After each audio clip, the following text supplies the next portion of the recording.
Let's turn to some news and some politics. New this morning, President Obama reportedly will make good on his promise earlier this month that there will be consequences to what intelligence agencies say was Russian interference in the U.S. presidential election.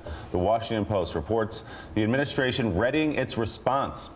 Anonymous officials say likely will involve covert cyber operations. The Post also reports that the public consequences could be announced as early as this week, with officials seeking to broaden the president's authority to freeze U.S. assets and impose travel restrictions on the suspects involved. The effort could involve broadening an April 2015 executive order that gave the president authority to respond to foreign hackers who harm economic or national security, possibly by expanding the definition to declare electoral systems part of the critical infrastructure of the United States. According to the Post, the administration wants to make the new punishments, quote, public or communicated to Congress in a form that would be difficult for President-elect Trump to simply walk back once in office. Also this morning, the Russian government alleges President Obama is trying to hamstring his successor by signing the National Defense Authorization Act. The $619 billion bill was passed by veto-proof majorities in both the House and the Senate earlier this month. And in part, it renews restrictions on Russia for aggression in Eastern Europe and increases aid to Ukraine. In a statement, the Russian Foreign Ministry said, quote, overall, it appears the Authorization Act has been adopted by the outgoing Obama administration to create problems for the incoming Trump administration and complicate its relations on the international stage, as well as to force it to adopt an anti-Russia policy. This policy has brought the current U.S. administration, which believed Russia would bow to pressure, into a dead end. We hope the new administration will be more sagacious, end quote. Leading Republican senators, including Armed Services Chairman John McCain, are currently visiting NATO allies and urging a tougher stance on Russia. And Senator Lindsey Graham of South Carolina says Trump is out of step with the Senate and is calling for action in response to cyber warfare. 100 United States senators. I would say that 99 of us believe the Russians did this, and we're going to do something about it. Along with Senator McCain, after this trip's over, we're going to have the hearings, and we're going to put sanctions together that hit Putin as an individual and his inner circle for interfering in our election. I think he will be, when presented with the overwhelming evidence, change his view. But on the issue of the Russians, I mean, there is no doubt about it, and we have to act, and we have to have a policy which this administration does not have, and a strategy which this administration does not have, and address this threat to our national security. For more on this, let's bring in NBC News Chief Global Correspondent Bill Neely. He is live in London. Bill, a lot to digest here. What more could you tell us? Yeah, good morning, Willie. I mean, clearly we are at one of those hinge points in history, aren't we? Or at least pivot points in the U.S. relationship with Russia. Here we are in the dying days of the Obama administration. We have an attempt to make sure that what happened at the last election never happens again, the hacking of the American political system by a hostile rival. We know there are sanctions in place already to cover commercial companies, parts of the U.S. infrastructure, but I guess no one imagined that a state might actually try to interfere with a national election. So no measures were put in place to deter or punish any country that tried to do that. So now apparently we're going to get some measures and also measures that will prevent President Trump from killing these new measures. But I suppose two questions spring to my mind, Willie. First of all, who are the hackers, and how do you freeze the assets of people or institutions or groups that you don't know?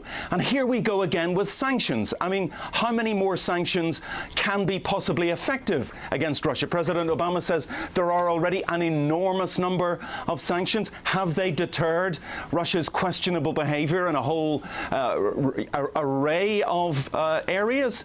No. So, you know, we are at a pivot point here. Will President Trump continue any of these policies, or will he desperately reset relations with Russia and leave what happened in the hacking of the Democratic Party behind?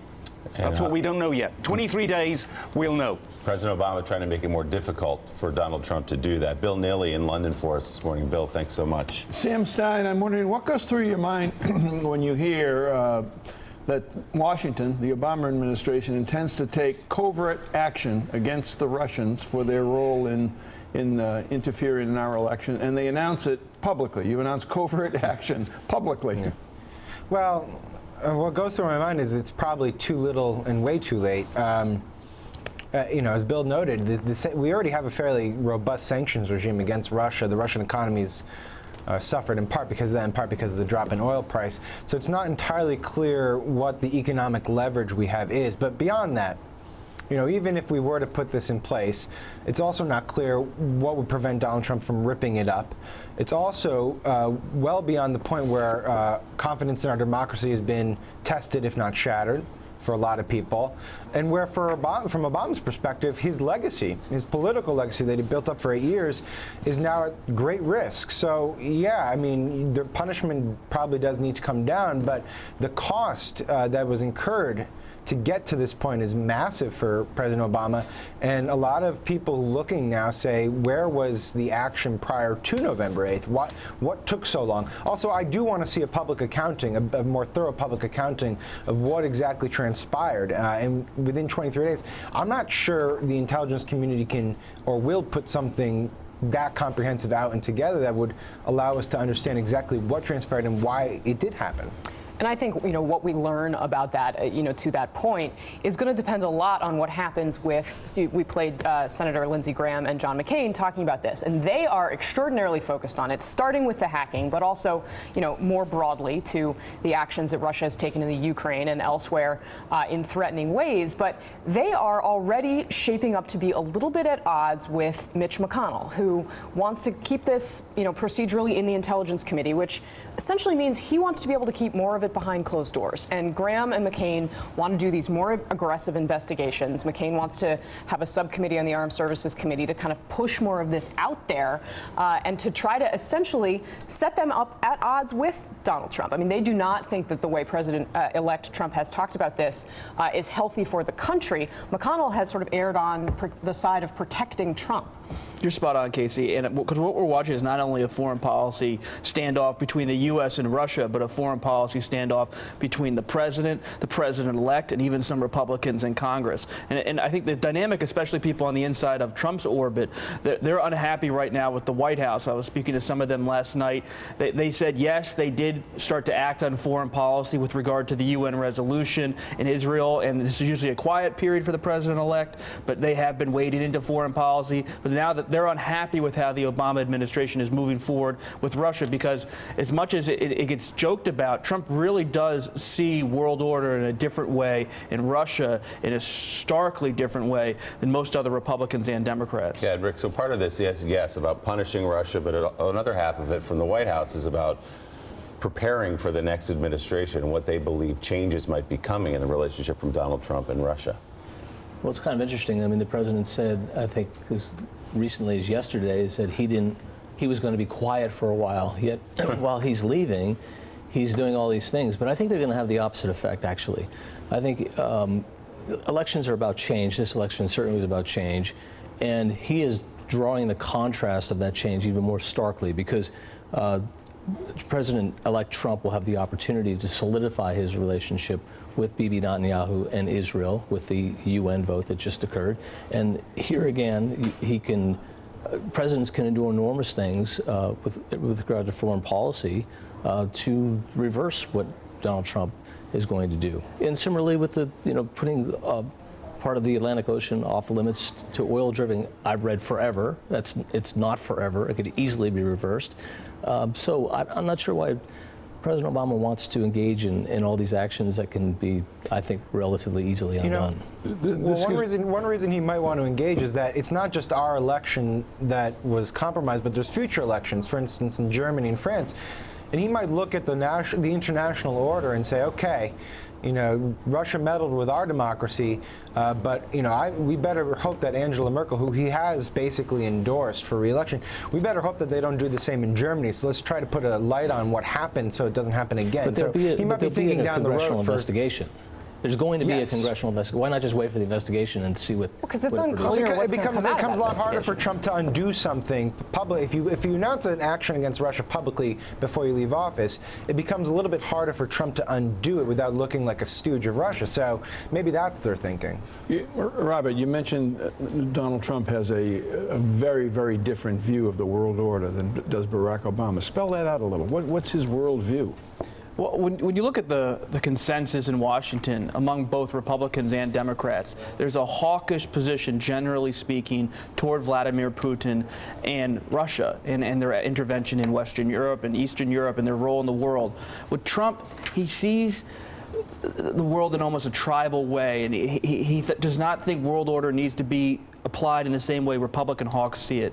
And so with Russia, he thinks Russia, as I've been explained to it by several Trump insiders, is he sees Russia as a way to have a new relationship with China. For example, if he wants to go after China on currency manipulation, on different kinds of trade deals, having a stronger relationship with Russia in his private, personal view would make that kind of negotiation have a different dynamic. Same with negotiations with other countries. And he thinks not only Russians petroleum reserves, but its projection in the world, if he brought it in as more of an ally, regardless of its intervention perhaps in the U.S. election, it would have benefits for U.S. negotiating. But again, he's against the wall in many respects with his own party. So Casey, Donald Trump, please meet John McCain.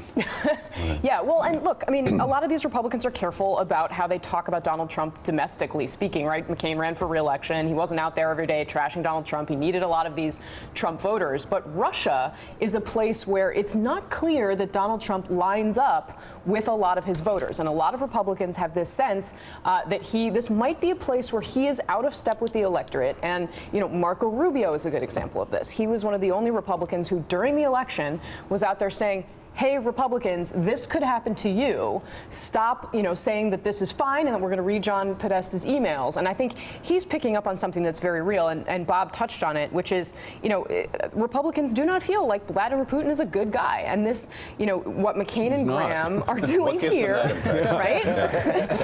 Fair. McCain and Graham, are essentially out there saying they're able to talk about this issue in a way that sets them up against Trump without having to say it out loud. They can, by taking these actions, by flying across the country, going to Ukraine, saying, look at all these things Vladimir Putin is doing. They are talking to and about Donald Trump without saying his name. What I liked about the McCain and Graham appearance, where they said 99 senators, or 99% of the Senate agrees with us that Putin meddled with the election. Who's the one? Who's the one? I got to know. Who's the one?